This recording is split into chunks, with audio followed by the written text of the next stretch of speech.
பெரம்பலூர் யாராலையுமே மறக்க முடியாத ஒரு நிகழ்வா இருக்கு. அந்த குடும்பங்களுக்கு தலா 20 லட்சம் ரூபாய் அப்படின்றது அவருக்கு காசு தானே அவர் கொடுத்திருக்காரு. அப்படின்னா அதை செலவு செய்கிறாரு, அந்த பணத்தை தான் எடுத்து கொடுக்கிறாருன்றது பொருள் தானே. அந்த 20 லட்சம் நான் திருப்பி கொடுத்துறேன், என் சக்திக்கு உட்பட்டு.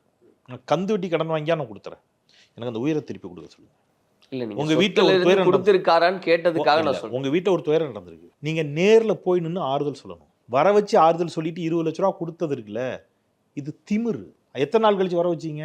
அதுக்கு பொறுப்பு எடுத்திருக்கீங்களா? இப்போ வரைக்கும் மன்னிப்பு கேட்டிருப்பீங்க ஒரு வார்த்தை. இது ஆணவத்தினுடைய உச்சத்திலிருந்து பேசுறது. சரி, இந்த இப்ப தஞ்சாவூர்ல ஒரு பையன், அவனுக்கு என்ன கொடுத்தீங்க? கோத்தகிரில ஒரு பையன், அவனுக்கு என்ன கொடுத்தீங்க? ஸ்ரீவில்லிபுத்தூர்ல ஒரு பையன் கரண்ட் சாக்கடிச்சு, அவனுக்கு என்ன கொடுத்தீங்க?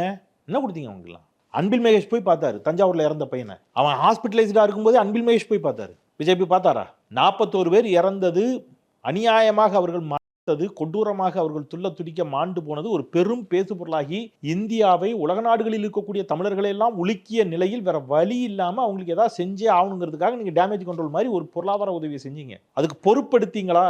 இல்ல, பொறுப்பெடுக்கலன்றது நீங்க சொல்றது உங்களுடைய விமர்சனம். அதுதான் சொல்றேன். நான் அதுதான் இல்ல, இந்த பணம் இருக்குல்ல, இந்த பணம் இருக்குல்ல, இந்த பணம் யாருடைய பணம்? அவர் உழைச்சது தானே. மக்கள் உங்களுக்கு கொடுத்த பணம். மக்கள் தானே உங்களுக்கு கொடுத்தாங்க. மக்கள் உங்களுக்கு என்ன செஞ்சிருக்காங்க? கொடுத்துருக்காங்க. அதுல இருந்து நீங்க என்ன செஞ்சீங்க? கொடுத்தீங்க. யாருக்கு கொடுத்தீங்க? நல்லா படி அப்படின்னு அகரம் ஃபவுண்டேஷன் மாதிரி ஒன்று படிக்க வச்சு 10 பேர் ஆளாக்கி தமிழ்நாடு முழுக்க ஒரு 100 ஆம்புலன்ஸ் ஓடுது. நான் வந்து என் சொந்த காசுல ஆம்புலன்ஸ் வாங்கிட்டு பல உயிர்களை காப்பாத்திருக்கேன்னு நீங்க செலவழிச்சிட்டீங்கன்னா மகிழ்ச்சி. நீங்க அதெல்லாம் பண்ணல. நீங்க சினிமா ஷூட்டிங் நடத்த போனதாக ஒரு குற்றச்சாட்டை சொல்றாங்க. சினிமா ஷூட்டிங் நடத்த போனதாக சொல்லப்படும் அந்த குற்றச்சாட்டு மக்களை திரட்டி அங்க அவ்வளவு பேர் செத்து போன பிறகு நீங்க வந்து கடும் விமர்சனத்துக்கு உள்ளாக்கப்பட்ட பிறகு கொண்டு போய் இதை கூட கொடுக்கலன்னா இது ஒரு பெருமையா? இதை பெருமையா பேசணுமா நீங்க? இல்ல, இது பெருமையா இல்ல. அவருடைய சொத்து சாதாரணமா ஒரு நீங்க சொன்ன மாதிரி இல்ல. ஒரு நிமிஷம் சார், கார்ல போறாரு ஒருத்தர், பைக்ல போறாரு ஒருத்தர், திடீர்னு பைக்காரர் உள்ள வந்துட்டாரு, கார்ல போற ஒரு அடிஸ்டார்னு வைங்க. நம்ம ஊர்ல நார்மலா நடக்கும். கார்ல போனவர்கிட்ட என்ன கேட்பாரு? பைக் உண்டான செலவு கொடுங்க. அவர் கூட கொடுப்பாருல, அவர் உழைச்ச காசுல தான் கொடுக்குறாரு. இது ஒரு பெருமையா? இது இல்ல. இதே விஷயத்த இந்த எவ்வளவு சொத்து மதிப்பு அப்படின்னு வரக்கூடிய ஒரு நேரத்துல ரெண்டையுமே பொருத்தி பார்த்து நிறைய விஷயங்களை பேசுறாங்க. அப்படிங்கும்போது முதலமைச்சர் ஸ்டாலின் அவர்களுக்கு வந்து 8 to 9 கோடி தான் மொத்த சொத்தே இருக்கு. அதனாலதான் நான் சொன்னேன், இவங்க எல்லாரும் வேண்டான்னு தானே நீங்க மாற்று வரீங்கன்னு சொன்னேன்.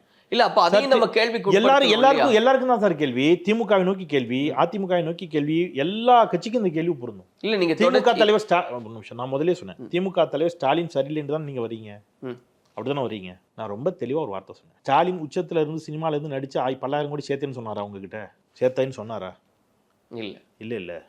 அவர் நான் இவ்வளவுதான் வருமானம் சம்பாதிச்சிருக்கேன்னு ஒன்று சொல்றாரு. அவ்வளவுதான். அவருக்கான வருமானம் என்ன? அவர் எம்எல்ஏவா இருந்து சம்பாதிச்சது. எம்எல்ஏவா இருந்து என்ன சம்பாதிச்சது? எம்எல்ஏவா இருந்து அவருக்கு வந்த வருமானம், தட் மீன்ஸ் மாச சம்பளம். அமைச்சராக இருந்து வந்த மாச சம்பளம். இப்போ முதலமைச்சருக்கு ஒரு மாச சம்பளம் கொடுக்குறாங்க. இதை வச்சுட்டு அவர் ஒரு கணக்கு கட்டுறாரு. இல்ல, இவர்கிட்ட இருக்கிற கால முடிச்சிடறேன்.